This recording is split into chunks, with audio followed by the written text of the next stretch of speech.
For the recruiting piece, though, we are in a difficult recruiting period. There's no question about it. I think for sure COVID plays a role in that. We know that only in terms of the demographics of our society, only about 23% of America's youth between 17 and 25 even qualify to get into the military. And of them, only 9% show a propensity to serve. The military is struggling to find new recruits, and this clip talking about it is absolutely unbelievable. We know that about 78% of those of us in uniform have military family members in uniform, like yourself. Both my mother and father served in World War II, and grandparents before them, uncles, brothers, sisters, cousins, all of them served at one time or another. And that's true with you, that's true with Secretary Austin, that's true with many of us in this room. So 78% of those that have familiarity with the military tend to join the military. So contact time, familiarity with the military, meeting troops, et cetera. We also know that the Army did a study, and I don't know if it's been made available or not, but I was briefed on it. And one of the things in the study that comes out in terms of a barrier to join for kids coming out of high school, et cetera, is the fear of being injured or the fear of getting hurt, PTSD. There's a lot of stuff out there about rape, sexual assault, sexual harassment. Those sorts of things are out there that have mischaracterized, actually, the military in many, many ways.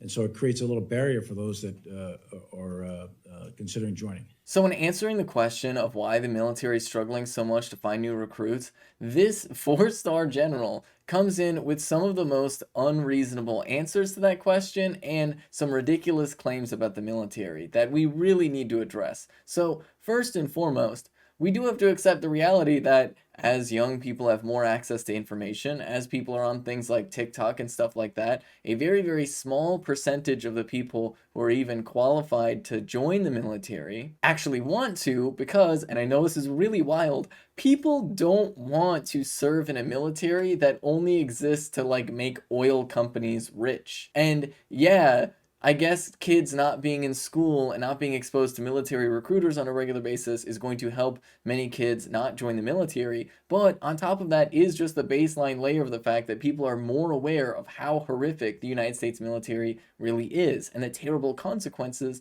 that US imperialism has had around the world. This recruitment problem has been a problem for a long time, definitely since before the pandemic. But yeah, the pandemic has made it worse for the military, but in my opinion, that's actually a good thing. He does also talk about retention and claims that retention proves that people are really excited to be in the military. But I can tell you that a lot of people that are in the military don't want to be in the military, but want to stay in the military so that they can get their retirement plan, which is something that honestly most jobs around the country don't really offer anymore. So yeah, I guess there's some people who are worried about the jobs market and how uncertain things are out in the civilian world, and so they just stay in the military. But that doesn't mean that everybody just completely loves like all of the imperialism the United States is doing. But then there's another thing that he said about the wrong perceptions about the military, specifically referencing both PTSD, getting injured in the military, and the sexual assaults that are currently rampant through the United States military.